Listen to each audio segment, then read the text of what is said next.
Then came the night I'll never forget. I was sitting in my living room when I heard the faintest creak from the hallway. My heart raced as I checked the camera footage on my phone. There he was, standing outside my door, holding a rose. I called 911, and this time, they caught him. Turns out, he had a key to my apartment, a spare the previous tenant had accidentally left behind. He admitted to breaking in multiple times and leaving the roses as a gesture of affection. The scariest part?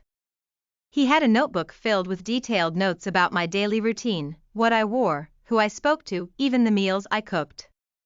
He was arrested and charged with trespassing and stalking. I moved out the next day, but the fear stayed with me for years. If I've learned anything, it's this: always trust your instincts. If something feels off, don't ignore it. Speak up, take action, and protect yourself. You never know who might be watching. The neighbor who watched me. It started with the roses. Every morning, a single red rose would appear on my doorstep.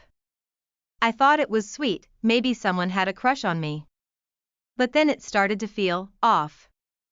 Hi, my name is Sarah, and in 2016, I was a college student living in a small apartment complex.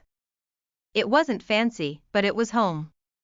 I worked late nights at a diner, so I'd usually come home when most of my neighbors were asleep. Except for him, apartment 2B. I didn't know his name. He was just the guy in 2B, always standing on his balcony, always watching. It didn't matter what time I came home, he was there. At first, I thought it was a coincidence.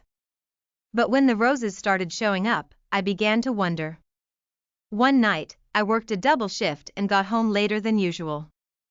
As I walked up to my door, I noticed something strange. The rose wasn't on my doorstep this time, it was inside my apartment.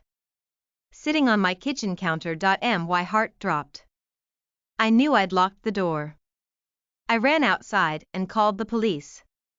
When they arrived, they found no signs of forced entry, but they did find something else, a chair positioned under my bathroom window, which had been left slightly open.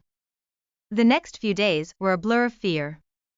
I changed my locks, installed a security camera, and even had a friend stay over. I didn't see the man from 2B during that time, but I could feel his presence.